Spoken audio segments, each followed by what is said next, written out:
Where did coffee come from? Hey, this is Randy from Drinklings Coffee and Mugs, located just south of Lexington, Kentucky. Make sure you hit that subscribe button below and keep up with our coffee school, which explores the history, meaning, and philosophy of coffee as a beverage. Coffee is a drink of the earth. In fact, out of all the communal beverages in existence, things like beer, wine, or whiskey, all beverages that I enjoy, coffee is singularly, as many kids can testify, the one that kind of tastes the most like the earth. This quote-unquote black water, as it is sometimes called, possesses dark and woody textures. The aromas are deep, and the color is that of the soil from which it emerges, ranging from the reddish and heavy soils of Kenya to the black and sooty soils of Brazil's volcanic ranges. Before I fell into the historical study of coffee, I assumed that coffee was so much a beverage of the earth that it likely had been around in some form or fashion for thousands of years. Many agricultural products that we now consume in mass, they have intricate roots in ancient civilizations. Beer, for example, goes back to at least 4000 BCE, when Sumerians created a hymn to the goddess of brewing. Wine goes back even further to around 6000 BCE in an area in the modern country of Georgia. So without too much supposition, one might imagine that coffee would at least go back to some tribal village in Central Africa or South America by thousands of years. And yet, nothing really could be further from the truth. You see, the story of coffee likely does begin in Central Africa, probably in Ethiopia or somewhere around that area.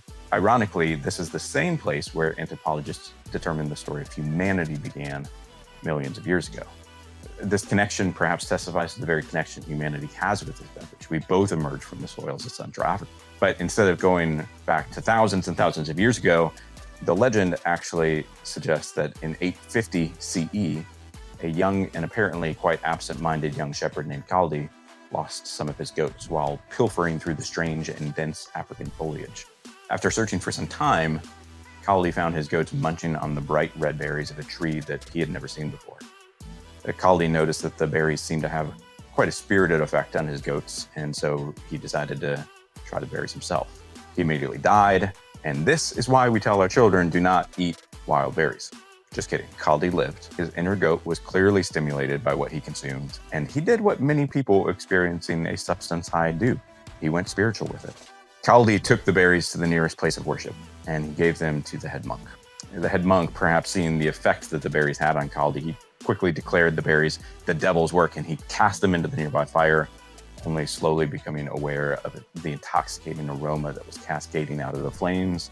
And so the monk pulled the beans from the fire, he doused them with hot water, and he brewed history's first cup of joe. The story of Kaldi is a fun story. It has all the elements of a good myth. Wild discovery, it's got transgression, it's got destiny. But in all likelihood, this story never really happened as it was told.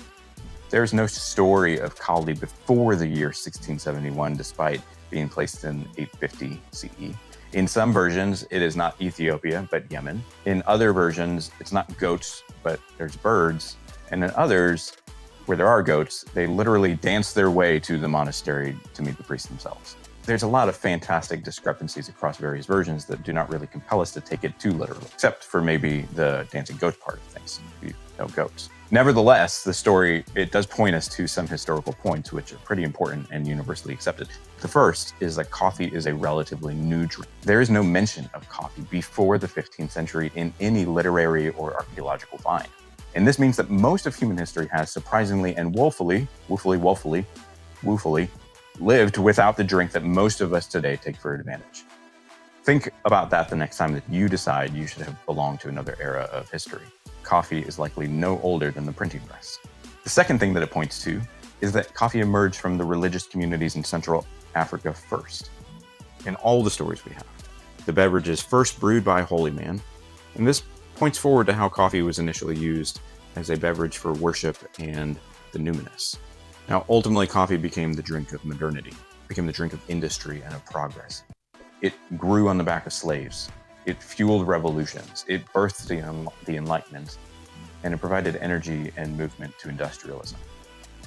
We'll cover all of that in a future video and what all that means, but it is important to remember that coffee didn't start as a drink of modernity.